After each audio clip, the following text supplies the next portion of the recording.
Hello, listeners. Welcome to yet another special episode of Courage Talks. Special guest today is industry veteran Mr. Hari T. N. Sir. He's got a phenomenal checkered career of more than 3 decades and needs no introduction in the industry circle. Very glad to have you, sir. Hetal, it's an honor. Don't be formal. It's absolutely an honor to be speaking with you.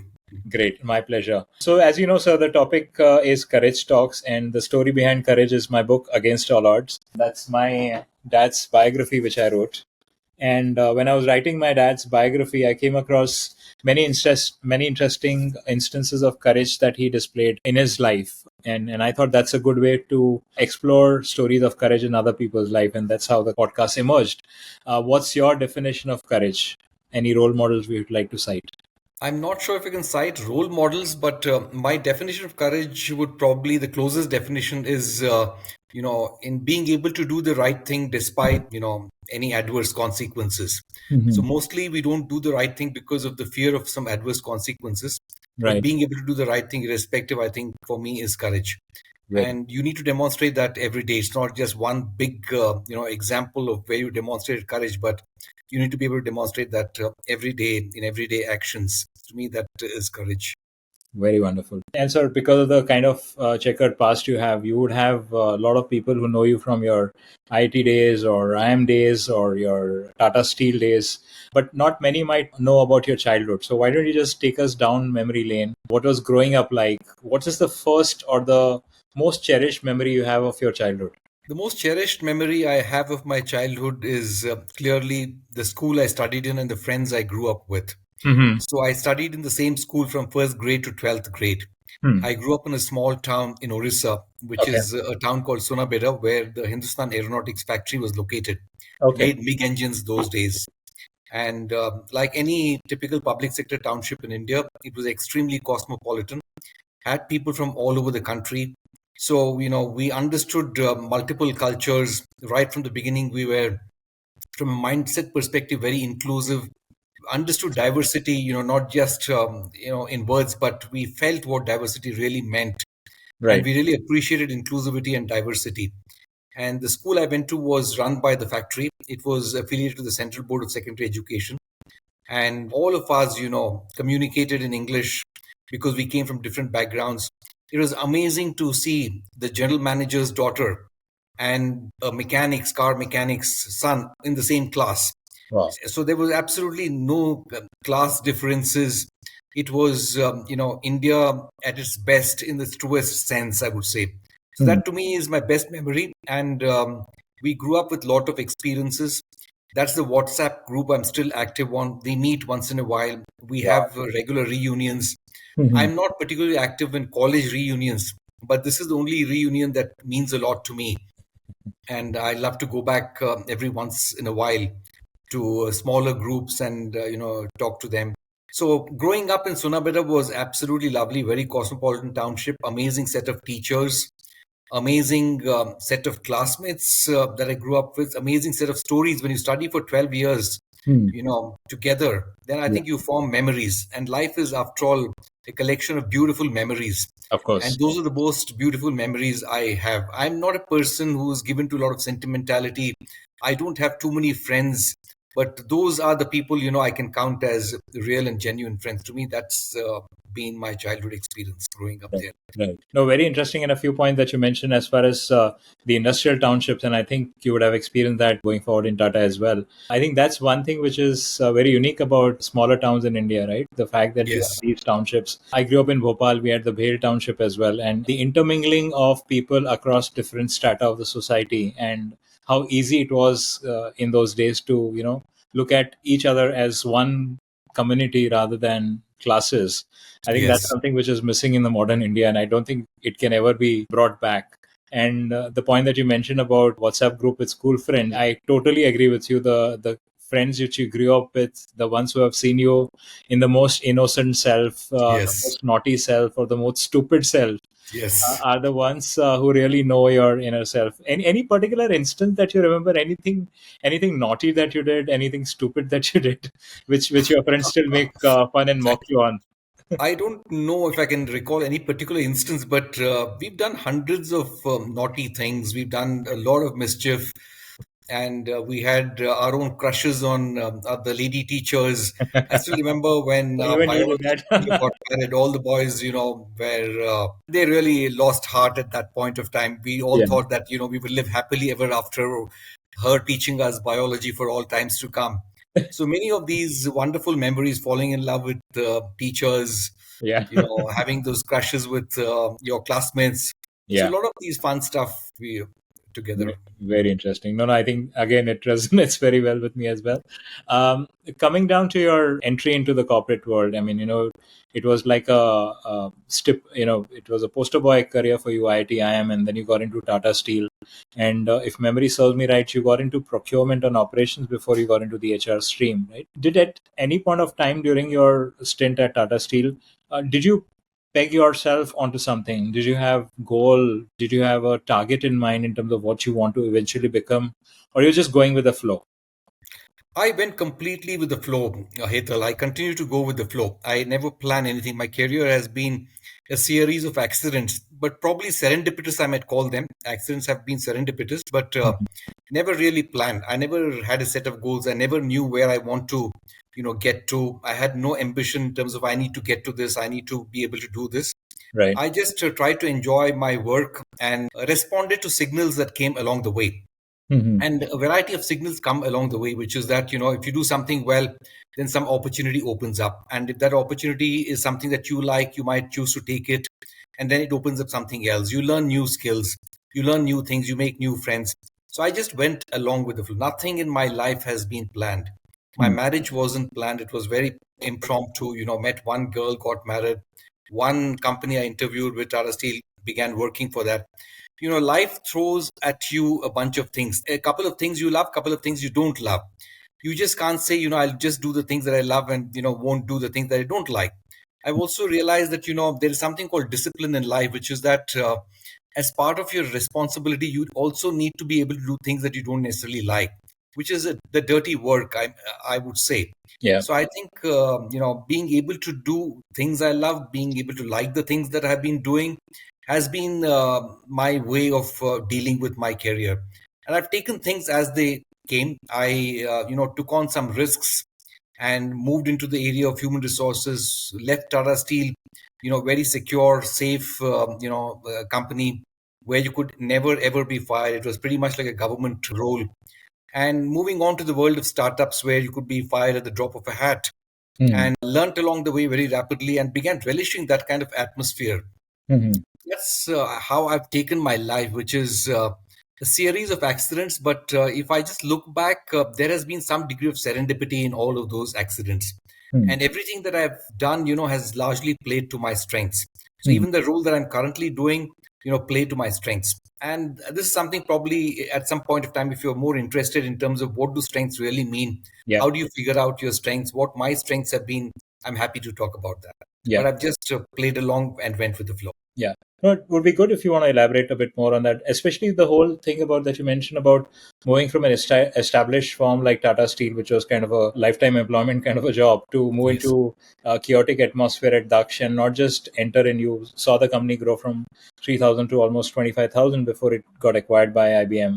How did it all pan out? What were the constant challenges that you were facing? Were there any ethical dilemmas that you came across? Were there any scenarios where you had to really question your decision, regret your decision in some way or the other? Would love to hear that. Got it. Great. So I'll probably start with some of my strengths and how I identified those and how I've been playing to those. So or four things that I'm really good at, I figured out along the way. In the beginning, I never could figure out. So, for example, in school, I was deeply interested in both literature as well as science. My literature teacher thought I would pursue literature, and my science teacher thought I would pursue physics. But I pursued neither. I actually pursued engineering because teaching physics in India was not financially remunerative. So the Hmm. next best thing was engineering. Wanted to do mechanical engineering from IIT Madras. For some strange reason, I had a fetish about that, and ended up doing mechanical engineering from IIT Madras. And then I did multiple things. I began liking economics. I took that as an elective at IITM and loved it. Then I realized that engineering minds would tend to like economics the way that subject is. Then gradually, as I began working, I began picking up books in history. Those were the days where you didn't have the internet, and everything that you read or came to know about, you had to do it through books. So I found history again a fascinating subject. So I realized that, I'm interested in a variety of things. Then I began thinking about what is it that is really my essence? What are my real anchors in life? And that's when I began to figure out there were three anchors in my life. The first is deep, deep curiosity. I'm an extremely curious person. The second thing is I'm a great problem solver. I can structure my thinking, I can connect the dots, and I can spot patterns much before anybody else. And most of the situations, my ability to spot patterns has been bang on. Time has shown that what I thought would happen actually happened. So that's my second one. And the third is really ability to articulate even the most difficult concepts in a manner that even a layperson can say, I understood, I had aha moments. And even an expert in the topic can say, you know what, I never thought about it this way. This is a wonderful way of looking at something. So, ability to communicate. So, I just go back to I told you I was good at literature in school, but that strength of mine never found, an outlet. So, I began writing on LinkedIn. Until then, it had been about just sending some good emails across the company. Crafting, lucid emails was the best application of my communication skills. Yeah. But later on, I began writing on LinkedIn, began sharing my experiences, were very well received. Then I began writing books. So Mhm. that was when my ability to communicate well really found an outlet and, found a release, I would say. Mm. So I think sometimes what happens is that some of your strengths you are never able to leverage because there is no opportunity that comes your way. Yeah. But sometimes an opportunity comes and you just need to grab it with both hands. Yeah. My ability to ask questions, be curious, connect the dots, solve problems of all kinds, irrespective of the domain. I can just step into a room where a pharmaceutical question is being discussed in my current company, or I can step into a room to discuss, for example, manufacturing technologies. And I am reasonably good at framing problems and getting a group of people, even a set of experts, to solve a problem systematically. So I think I've been able to find application of my strengths, and that's what I would say. You know what? If you can leverage your strengths well, if you play to your strengths, if you can find roles that really require what you are really good at, that I think is happiness at the end of the day. Mm. Because happiness and fulfillment, there are several formulae. Yeah. Find sense of meaning and purpose. For me, meaning and purpose itself, I don't find any logic in that. Most of life really has no meaning and purpose. For me, if what you're good at can find an outlet, you get an opportunity to do that for most of your life, then I think you are a happy person. So moving from Tata Steel to Daksh, I'll just come to your second question, the ethical dilemmas and how did I adapt. For me, moving from Tata Steel to Daksh was like moving from an oil tanker to a fighter jet. That was the order of magnitude difference. At Tata Steel, things would happen at a snail's pace. Decisions would get vetted by multiple people. You needed to discuss this with every question with multiple individuals. People had to sign off. Their buy-in was essential.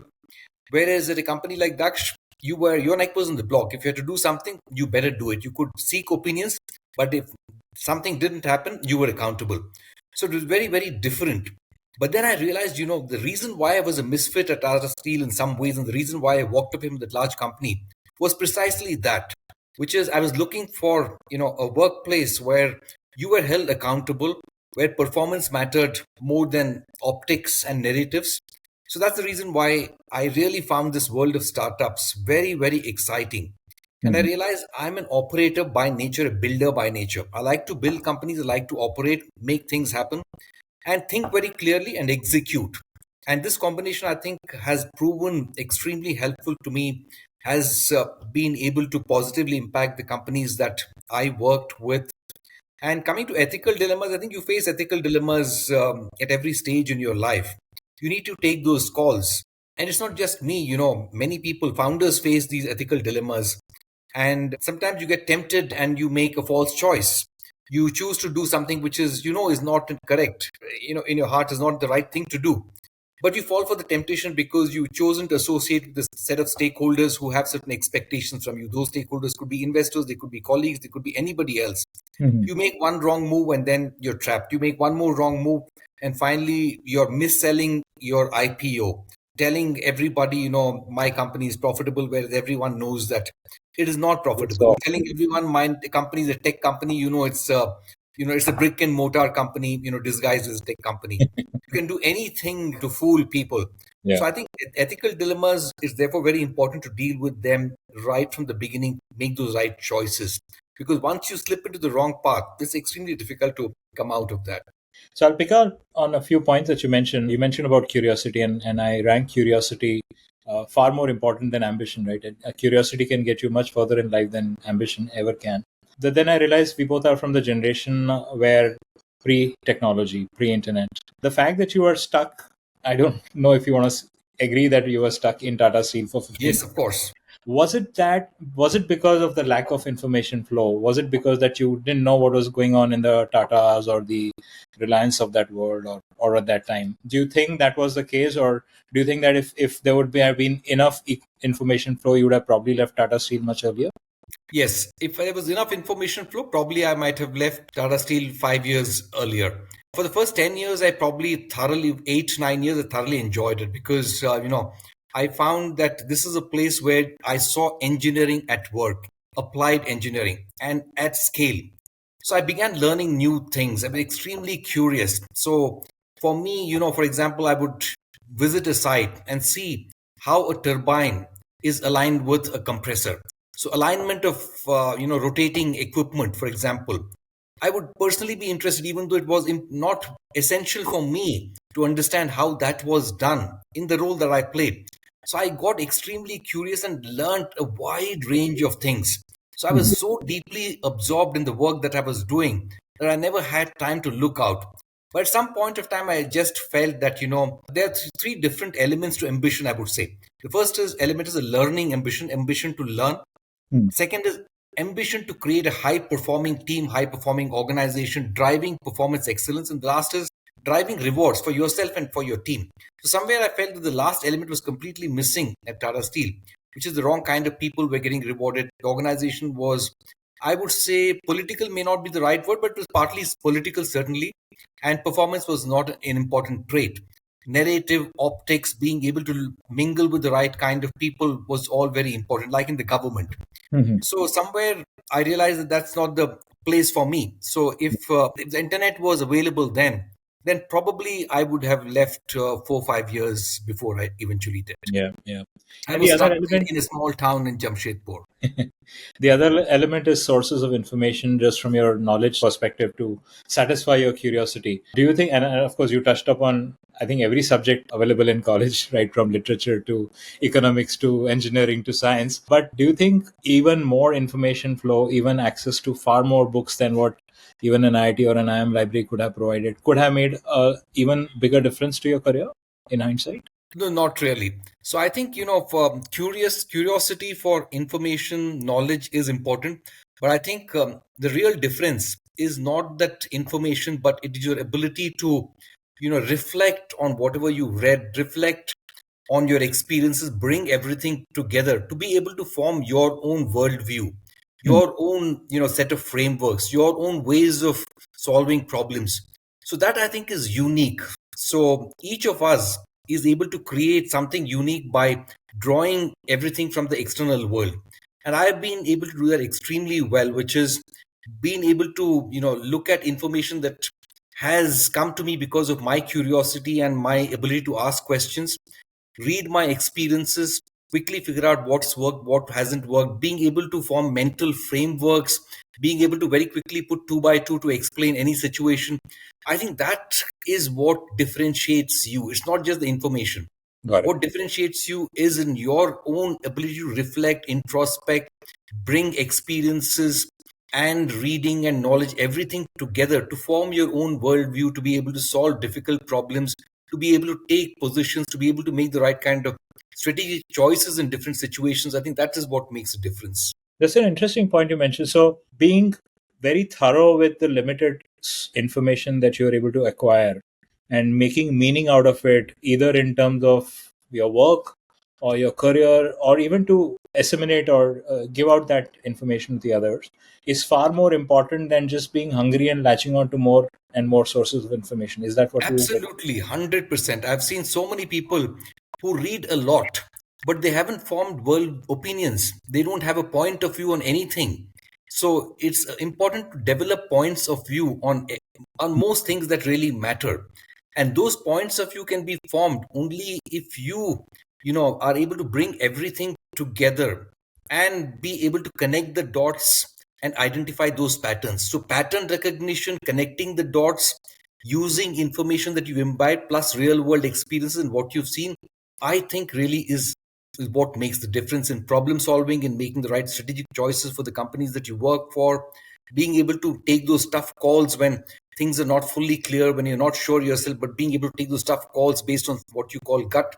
I think that's very critical. Would you have seen such instances at work as well, where you had limited information, limited time? You didn't go around asking your team to go around getting more information, and went ahead and made decision based on Oh, limited. every day I do this. So, that's one of my strengths, which is listen to a particular situation and very quickly I can figure out, what's the right thing to do. And if the stakes are high, I'm very insistent that that's the right way to do. And I will go to the whiteboard and explain why that's important. And if the stakes are low, I will tell people this is my opinion. You think about it and give them a chance to form a point of view themselves. But I do this all the while, which is limited information and still being able to very quickly figure out what is the way ahead, what are the next steps, what decisions we need to take, what calls we need to make. Do that every day. Coming to the world of startups, one of the things which is really appreciated about startup founders by large corporates is agility. In fact, to the extent where Mukesh Ambani insists on calling Jio a startup, even though it's no longer a startup, and wants to retain that startupism about Jio as a company. But I think that's been a recipe for disaster for many young founders who thought they had to act faster than what they potentially could have. So, do you advocate applying some method to the madness of agility, and not just running 24/7, but establishing a sound foundational base? And from your startup experience with 5 startups, 3 of them actually went on to become unicorn and had successful exits. I'm sure you would have had a much wider span of view and you could make a judgment. So what would you advocate young startup founders to focus from a strategy perspective? See, I think this question has multiple nuances. There is an element of prioritization, there's an element of clear thinking or uncluttered thinking. So I think, agility, hustle, speed is all very important. But in the absence of uncluttered thinking, you will run away in the wrong direction very fast. So agility in the wrong direction is wrong. Like, for example, if you don't know which direction to go, it is, equipping you with a motorbike will take you to the wrong location very quickly. So I think uncluttered thinking, is the foundation. Prioritizing is the foundation. Making the right choices correctly is the foundation. On top of that, speed, agility, hustle, execution, I think makes a difference. If you just bring speed, hustle, execution without the other elements I talked about, which is uncluttered thinking, without thinking about the right choices to make, then I think you will just end up at the wrong place very quickly and you're just accelerating failure. I think that's funny quote, right? If you don't know where you're going and you're going fast, you're likely to reach there. Reach there. Yeah, sure. Coming down to exits, right? You've seen multiple exits, including NASDAQ listing and acquisitions, and a lot is talked about how founders go through a lot of cultural challenges, emotional appeals, and all that. What's been your personal experience as far as exits is concerned, and what would you advocate startup founders to focus on when it comes to considering a potential exit? So exits really are of two types broadly, one where there's a change in control and one where there's no change in control. A typical IPO does not or wouldn't entail a change in control. Those who were running the company would pretty much continue to run the company. But if there's an acquisition, for example, mostly there's a change in control, in which case, you don't necessarily call the shots or somebody calls the shots as much as you do. So I think there is certainly going to be emotional upheaval. That was the phrase you used. Yeah. In such a situation where you were used to calling the shots. You need to consult somebody, you need to get their views, you need to get some kind of consensus. So that I think would involve, some degree of conflict, some degree of emotional stress. But, if you need to provide an exit for your investors, if you need to provide liquidity for your investors, being able to find some kind of an exit is inevitable. So I think, it can be an IPO, it can be a strategic acquisition. So if you have chosen to take other people's money, you have to find liquidity for them. And an exit is really a liquidity even for the people from whom you've taken money. If you've not borrowed money, if you've not taken money, then you don't have to. There's absolutely no compelling need to find an exit. It doesn't make sense at all. One of the most remarkable CHRO stints for you was at BigBasket, and there was a lot of cultural changes that you were able to incorporate, and of course, getting acquired by Tata and all. What do you believe is culture, and what are the landmark examples that you would like to cite as far as culture in the organization that you work, which you really feel proud about, something that you talk a lot about? Probably, Hitul, let me just give you an real story about that will illustrate what culture means, because everyone talks about what culture is, but very few deeply understand it the way they understand, for instance, finance or marketing or operations. Yeah, They just have a very vague idea. right. They think culture can be created, the culture can be changed. What is good culture? What is bad culture? They have points of view. I'll just give you a small story. This story goes back to probably the 70s.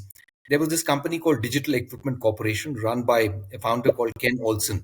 Hmm. It was an amazing company. Ken Olson deeply believed that tech needed to create products for the smart user. And to create products for the smart user, you needed to hire smart engineers. To retain smart engineers, you need to be able to give them a lot of freedom, empower them, allow them to take decisions, and don't interfere with the decision making process. Keep it non hierarchical. A person who needs to take a decision will take a decision. Her boss can disagree, but this individual has the right to differ from with the boss and take a decision. That's how good talent was retained. Now, at that same point of time, the company was doing really well. At the same point of time, IBM was also going through a crisis. Their mainstream, business was plateauing, losing market share, and they had to come up with a growth alternative. And they put a team together, and the personal computer or PC actually was the product that IBM came up with. Riding on the back of a Microsoft operating system, the PC was extremely successful. And the PC, IBM PC, was designed for the dumb user, and several smart users of DEC products found the IBM computer, personal computer, extremely helpful. So IBM PC began to gain market share at the expense of DEC. DEC products had lots of bells and whistles that nobody really cared for. And when they began losing market share, DEC had to figure out what to do. So they went to the drawing board to figure out how to respond to IBM's challenge. There were 4 engineering teams at DEC. Each of the engineering teams came up with their own product. That was the culture of DEC, which is Ken Olson couldn't tell them that, let's go with one response. So 4 engineering teams came up with 4 responses. And the only thing that Ken Olson could say was, let the market decide which is the winner. Each of those 4 solutions had features that the customers didn't care about. All 4 products bombarded the marketplace. And DEC was never, ever able to recoup. And they were acquired by Compaq, which in turn was acquired by HP. So this brings us to the point of culture, which is there Yeah. can never be a bad culture or a good culture. A culture can make you successful, in a particular context, and the same culture can come and pull you, drag you down when the circumstances completely change. Mm. Culture is a corporate personality. Each of us as individuals have personalities. You have a personality, I have a personality. I could be very, very numbers savvy. You could be very, very empathetic to, people's problems. But neither of us can say that my strength is the best one, right? Both our personalities are required at the workplace. And if I am given a job where empathy is required, probably I will not do a great job of demonstrating that. And probably if you are asked to solve problems that require you to, crunch numbers every day, you won't enjoy it, right? So each of us are different personalities. Similarly, each company is a different corporate culture they have. In a startup, the simplest way of looking at it is corporate culture or startup culture equals founders, period, nothing else. Yeah. The founder beliefs, the founder value systems, what the founder's life experiences have been in terms of what is the right way of doing things, right way of building a product, the right way of hiring, the right way of communicating, eventually becomes the culture of that startup. Mm. So that's how the culture gets determined. So I'll just come to now BigBasket, right? Yeah. So I'll just contrast 2 companies, BigBasket and say, for example, Ola. Mhm. 2 were very, very different cultures. Ola is a single founder company, single leader company. The leader says what the company needs to do, everybody else follows. I'm not for a moment saying that's right or wrong. Yeah. That's the culture. At BigBasket was pretty, consensus had to be built. It's good leadership team, but slow and thoughtful to act. Ethical company, slow, thoughtful, and not very risk taking. Again, I'm not saying right or wrong. The 2 were completely different cultures. So, and I've worked for companies or startups with completely different cultures. Daksh was a very different culture. BigBasket had a very different culture. Right. I fit into both of them. I could adjust with both of them and could help both of these organizations scale. At BigBasket, for example, one thing I quickly realized was that we hire an army of blue collar workforce. And I realized the blue collar workforce come from really underprivileged, deprived parts of society. And what they need most is respect. And that is completely missing in a hustle environment. So, for example, it's time, for the shift to end and customer orders are pouring in. The shift in charge does not demonstrate the respect for the pickers in the warehouse. Would use abusive language and say, I want you guys to stay back and work the second shift. The guys are not prepared to do it. So, do you sacrifice your business and say, these orders we won't take and deliver?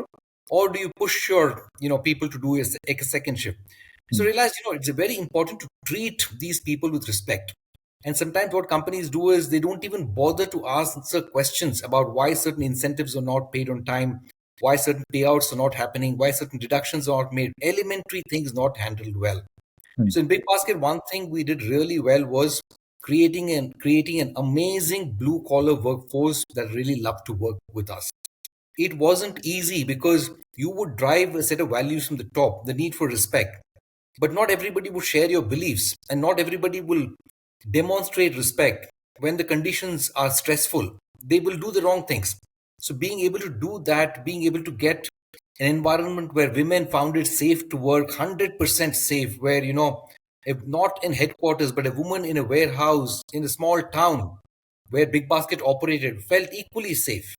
So being able to create the safety net for women, being able to create an environment where the blue collar workers were respected, paid well, treated well, I think to me that defined the cultural, big success at Big Basket.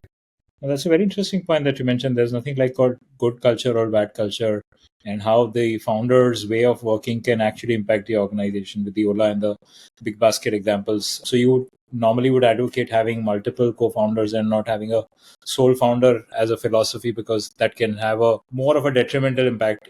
I mean, of course, there might be positive impacts as well if the founder is really mercurial, like maybe Elon Musk, for example. But it has its pros and cons there. Yes. You've seen so many startups up close. Didn't you ever want to start something of your own, especially with the solid background that you had both from tech and management perspective? I Something don't think of your I own? had that little thing in me that I could go out and start a company. I always was an operator. My core strength was not in starting up, but taking an idea where there was some degree of product market fit and scaling it, bringing together multiple capabilities around technology, around people, around operations, around problem solving. Bringing that at scale was what I really loved to do, and not hustling and doing a small startup where out of your garage where there are three people. That was not the best use of what I was really good at, so it didn't make sense for me to start up. Coming to your writing, of course, you become a prolific writer with series of books, and as you mentioned, it started with emails and then it started with posts on LinkedIn. Were you writing a lot of letters? I mean, that's my story. I used to write very long letters to my parents and my family when I was in college. I would write like 20, 30 pages letters because I was fond of writing. And then of course I lost somewhere. But the question I had to ask was the public acclaim? I'm assuming the emails that you wrote would have given you good Yes. feedback. LinkedIn, of course, is a huge platform which you get a lot of resonance and feedback. Do you think that was a very important element before you started writing books? Oh, absolutely. So right from the school days, writing an essay was, what I did reasonably well. And then writing letters to friends, I was reasonably prolific. In those days when you had to post letters, write letters, post letters, I was reasonably prolific. Then began emails, Hmm. and then business communication. So started with some kind of literary communication, but today my strength is really business communication. So my writing is not poetic. For example, you might not find poetry in motion when you read my articles. For example, there are a couple of people like Jatin Modi, for example, a friend of mine as well. If you read his post, it's just poetry in motion. But my writing is all about the most complicated, complex thing explained in a simple manner, which Hmm. is anybody will be able to understand what I'm trying to say, however complex the topic. So, business communication, clarity, uncluttered thinking, the flow, that has been my strength. And then, someday I just decided to write a book, and after that, it was pretty much it's been on from there. Has the writer block hit you as well, or you never faced that? I haven't found the time in the last 2 years. So steer has been, 100% of my is taking 100% of my time. So all my life I've had one anchor, which is one real operating role, which has taken 70 to 100% of my time. And Wow. the remaining time was, doing the fun things on the side, which was writing books. It was about advising companies, advising startups, advising funds, or even mentoring some early stage founders at an accelerator. But at Big Basket, for example, 70% of my time got taken away by Big Basket. I had 30%. It's Steer is 100% is taken away by the company, because we are building a company that's going to make a difference. And I'm a very, very deep and integral part of doing this.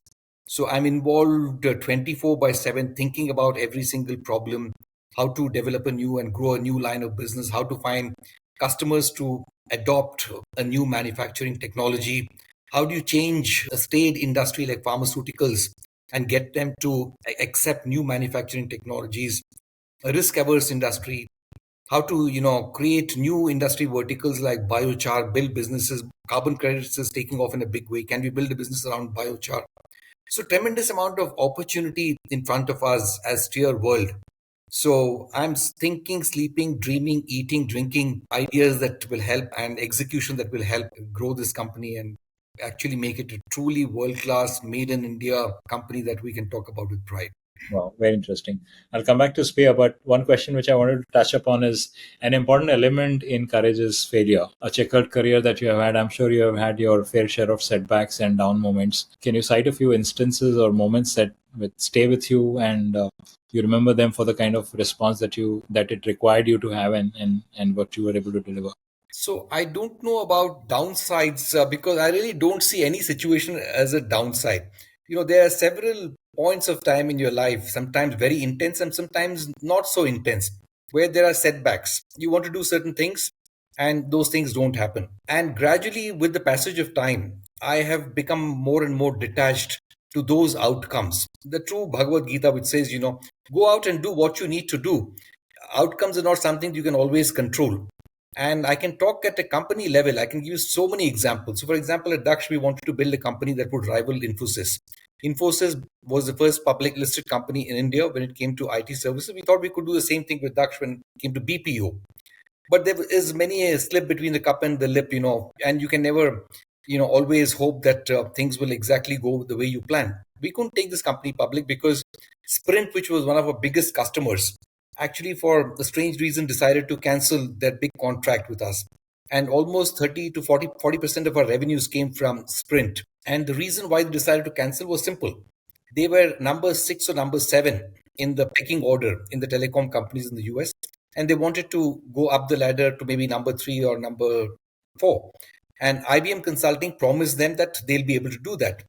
And one of the things that IBM Consulting advised them was that, customer service is not great from India. So stop outsourcing customer service to India and move it to the Philippines, because Philippines is more culturally close to the US. Wow. And that decision was taken to move it to Philippines. So we lost big business. Then IBM Consulting came to us and told us, I don't think you guys would want to build this again. Why don't we guys acquire you? So, that was what happened. It was a setback in some ways, for not just for me, for the team. It was a setback. So there have been several setbacks from that perspective, but every setback is always, got some positive side. A dark cloud has a silver lining. And I've actually come to believe in that. So I'm really no longer attached to any of these outcomes in a very big way, because we just are doing what we are doing. Are we doing what we love to do? The answer is yes. I think just keep at it.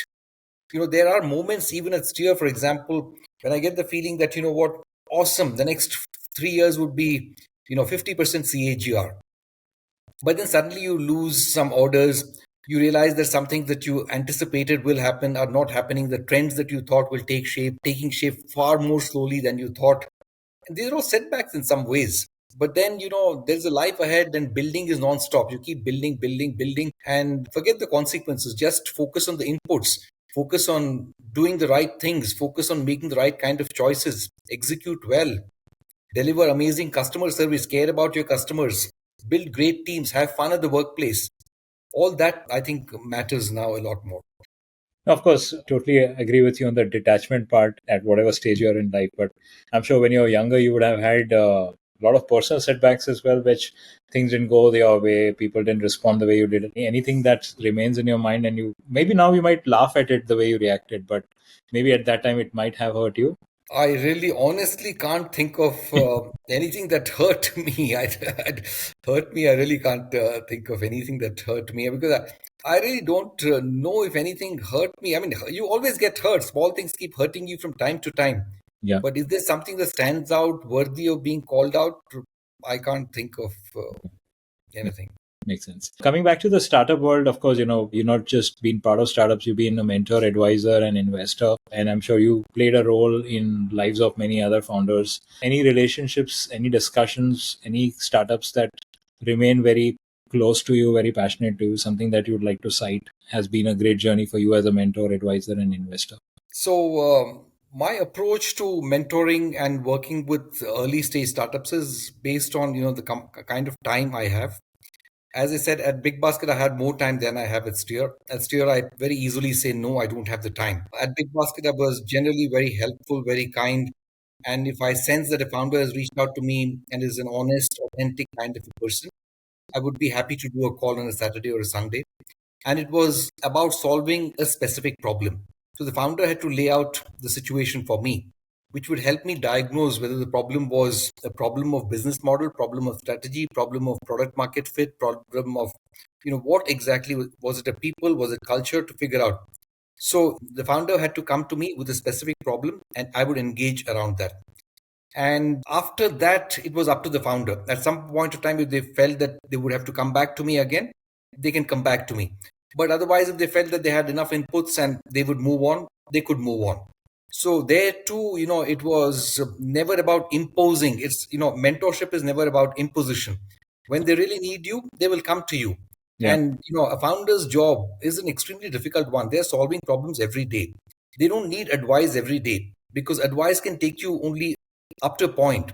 Only in some critical junctures when they are either stuck or a bit confused, that I think that's when they really want advice. Otherwise, they're figuring out answers for themselves, and their figuring out answers for themselves is far more powerful and has far more conviction for them than some advice by somebody who's not involved in operating the day-to-day business. So I've interacted with many founders and had multiple conversations. I actually can't even call out the number of companies that I have supported, the founders I've supported. I've been part of multiple accelerators. I was a star mentor at Techstars. Techstars is like Y Combinator. Right. I also spent some time with Calcutta Innovation Park. I'm on their board, and there are a bunch of startups there as well. Beyond this as well, I have engaged. I've been an angel investor in a few startups, but not a very prolific angel investor. And those founders also, whenever they have wanted any support, advice, I wanted me to act as a sounding board, been happy to do that. Got it. Any write-offs, any startups which didn't go as well as you wanted to, and sometimes you feel, "Oh, I wish I could have done something," or Oh, any. yes, certainly. I think angel investments, many would have got written off.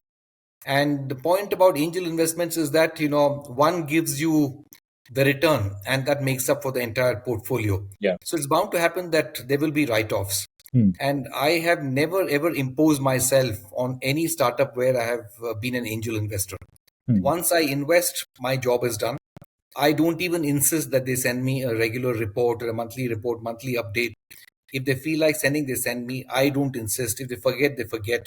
I don't insist. And if they want to come to me for any advice, I'm happy to do that. But I don't insist that I be consulted, my opinion be sought. Never, nothing like that. Hmm. And you dabble with education as well with Tata School of Entrepreneurship. What's Yes. been your experience with academia, and are you planning to get involved back once this year? No. So Artha School of Entrepreneurship was a bit of a misstep because 5 or 6 of us, we thought we'll set up this School of Entrepreneurship. We really had at that point of time just a vague idea into what we should be doing, what kind of a School of Entrepreneurship should we be setting up? Should it just be an ISB equivalent like an Indian School of Entrepreneurship? I think we just went in with a vague idea. We didn't think this through. And as a result of which, very quickly it became clear to some of us, me certainly, that if we had to build an Indian school of business equivalent to Indian school of entrepreneurship, then we needed a completely different league of founders, different coalition. We needed global company CEOs to be part of this coalition. We didn't have all of that. So therefore, we would have to, do very small. Think of a school of entrepreneurship, which is not really ambitious, not really of scale, and we had to depend therefore on philanthropy money. And I wasn't keen to go around and seek philanthropy help when my core strength was building and scaling companies. So bad idea, dropped it quickly. Why don't you just walk us through Steer World? How did it all come about? What's the journey like? What's the goal like? Maybe the listeners would love to know more. Steer World, I think, was a fascinating company. And as I said, all my decisions have been pretty, spontaneous. And every decision of mine, about who to work for, which company to work for, has always been about one thing, which is, do I like and respect the people I would be interacting with? That's the only question I've asked myself. That's the only thing I've evaluated. I've never looked at anything like, what will I be paid? What will be the long-term benefits of working for doing such a role? Never thought about any of those. And every time that's worked for me, which is pick people that you really love to hang out with, respect, and can learn from. And all of these have happened accidentally. So one fine morning, Dr. Babu Padmanabhan reached out to me. And he reached out to me because we had a common friend. And that friend of mine was from my school days. She was, 4 or 5 years my junior. She also happened to know Dr. Babu Padmanabhan. And she told him, looks like you're struggling to scale your company. You built an amazing set of assets, but in terms of, commercial acumen and scaling, you might need some help. Why don't you reach out to Hari? And at that point of time, Dr. Babu also was very clearly interested in developing that commercial capability and scale abilities. And he reached out to me. And I could sense that there was a sense of urgency in him that about being able to do this. So, I was traveling. I said, can we meet 2 weeks from now? He said, can we please meet 1 week from now, kind of thing. And that meeting happened.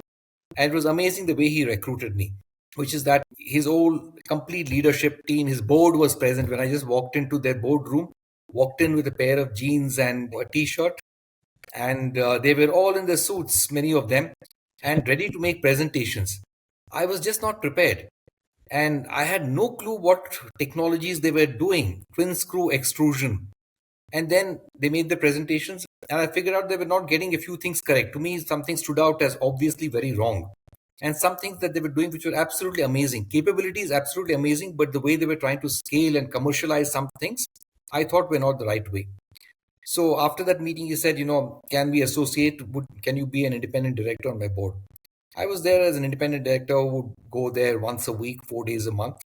And we would discuss, important issues, strategic decisions. And one morning when I went in early, I'm always in the office by 8 o'clock. He quickly trotted up to my office and said, Hari, I want you to be the executive chairman of this group. I mean, nothing, no preamble, nothing. And all my life, I have made decisions very quickly. But this was a bit of a big call. But as I was making eye contact, trying to figure out what he said, I said, yeah, happy to do this. And that's how it began. And I went into an area which is not my sweet spot, because this company was doing pharmaceuticals, which is life sciences, drug development. All of that was completely new to me. Manufacturing technologies, which I was not familiar with, plastics and polymers, all of that. But I realized, what, first principle thinking, curiosity, learn rapidly, my basic engineering skills, mechanical engineering skills, and structured thinking, problem solving, I think has helped me to get to speed very quickly and help make the right kind of impact with the group. I think a journey well traveled. Any decisions, any areas which you feel you would have loved to try out looking back at your journey? Anything which you let pass by? Any interesting offers that you had got which you said no to? Would love to hear that. The only thing probably that where I would say worth talking about was I used to work for this company called Virtusa, where the global head of HR. Mm-hmm. I was offered the role of global head of delivery. So in an IT company, global head of delivery means knowing it's a tech company. You're running a tech company. Yeah. At that point of time, I thought that's a bit of a risk, both for me and the company. And I said no at that point of time. So Right. probably I should have taken it. But anyway, because I didn't take it, I went down a different path. If I had taken it, I'd have gone down a different path. I don't know where I would have been and whether we would be having this podcast. I don't know. So, so everything is, you need to just see the positive sides of Yeah. every decision. Yeah, I do understand. I think being part of multiple technology companies, I can realize where a chief delivery role would have taken you. Yeah. That's true. Of course, I've been a source of many beautiful books, but what are the most inspiring books or most notable or most recommended books that you normally talk about and would love the listeners to recommend? Oh my goodness, I'm not very good at offhand talking about books, music, but maybe I'll just say that, I don't read a lot of business books. Business books haven't impressed me a lot. And by the way, I write business books myself. And Right. I'm saying this, I learn a lot more from history, a lot more from history podcasts, history books, lessons from history, epics, stories. I find a lot of these things very, very helpful. Most of my management lessons, most of the things that help me remain grounded, help me take the right decisions, help me think correctly are drawn very little from management books and mostly from everything else. And there are so many stories. In fact, my LinkedIn posts are all about stories of some kind or the other. People I interact with on an everyday basis. They are people I learn a lot from. I wrote about a woman who used to serve as tea, who worked in the cafeteria in Coimbatore, and Yeah. I wrote out a post, and that's how I got to know you as well. Right. And that post was about an amazing woman, who worked serving tea in a cafeteria, but who had an inspiring story. Went to Rajasthan to work for a family as a child, came back, had a bad husband, still managed to bring up two amazing children, going through struggles, bouncing back. I mean, those are the people I really am inspired by. I am never inspired by, big names that I've never met. I'm never inspired by Steve Jobs. I don't get inspired by either a Nehru or a John F. Kennedy or Abraham Lincoln. Those people don't inspire me. They're too remote. They're far away. I have Hmm. so many people around me that I interact with everyday life who inspire me amazingly. My driver, for example, impresses me. One of the founders at BigBasket, co-founders at BigBasket, Sudhakar, who was really the heart of this company, who no one talks about because he is, so understated. But BigBasket is what it is because of him. So he is a person, for example, I deeply admire. So the people I admire are people who I have worked with very closely, and not the celebrities or not people who are famous for being famous. Where do you seek solitude, considering the kind of busy life that you lead? Do you need to really go somewhere to find solitude, or are you more of the quiet person who just close your eyes and be happy wherever you are? So my wife is a good friend as well. So that for me is solitude. So watching films together, listening to music, YouTube music in the evening, Bollywood film songs, old film songs, or it could be Hindustani, tumris and nice music. So listening to good music, watching plays. We go out and watch plays. Bangalore is a great place for all kinds of plays. You have a Shilapadikaram, a Tamil play, for example, Galileo, for example, a play on that, a play on the Kite Runner, the book, the Kite Runner. So we watch several plays, listen to music, watch films, watch the same movie again and again. Very That interesting. for me is solitude. Apart from writing, have you dabbled into any other forms of arts yourself? Not at all, not at all. I haven't dabbled in any other form of art. So nothing. No painting, no dancing, Nothing, absolutely no nothing, singing. nothing at all, nothing at all. I'm a boring person from that perspective. I don't have many of those, any of those interests. Sometimes I wonder if I stop working and doing the things that I'm doing, which is building companies, what will I ever do? I can't imagine sitting at home painting or cycling or doing any of those things, gardening. No way I can do any of those things. Maybe They then you don't would excite eventually me end up at doing, all. once people refuse to engage you in any Yeah, these called work aspects, you'll be like, I've got probably. nothing left to do. Then I might just simply die. I don't know if I can just garden or do any of these things. There's no way. I don't think I'll feel fulfilled at all. Very interesting, very interesting. Lastly, what's the question you have for me? The question that I've always had for you was, how come someone like yourself ended up in a place like Coimbatore? I mean, you come across to me as having worked for multiple, MNCs from North India, Gurgaon, come across as very, a global personality. But how did you end up in Coimbatore? I mean, I wouldn't be surprised if you're in Bangalore, Mumbai, or even Kolkata, but Coimbatore of all places. I've been extremely curious. Yeah, I think that question comes very naturally because I don't seem to gel with the city. I mean, considering the DNA of the city, I'm still struggling literally from a people perspective, but from a quality of life perspective, it's great. I think the backstory is that I grew up in Bhopal and my dad changed his job way back in 1990, which has got him from Bhopal to Coimbatore, of all places in the world. I don't know why he chose this, but there's not a single day since 2020 till now that I thank my father for having selected such a beautiful city which has got the best of climate, the best of transportation, the best of people, the best of culture. I mean, it's a tier 2 city with a tier 1 lifestyle. You have all the amenities and yet you don't have the chaos. I call it the poor man's Bangalore. So I'm sure it says a lot in terms of the value. But yeah, I think I'm definitely a misfit from a work perspective, as you rightly said, from a professional angle perspective. I still find it a bit more challenging. People think that I'm way too more aggressive for a typical Tamilian to deal with, and Yeah. probably that's why I'm thriving, because they don't see many people like me very often. So when they see, they are like, okay, let's give Hetal what he wants. Let's not argue with him because we don't have enough points to argue with him on. The other question is a bit personal, if I can ask Yeah, you. please. What do you do for a living? I enjoy life. Ah.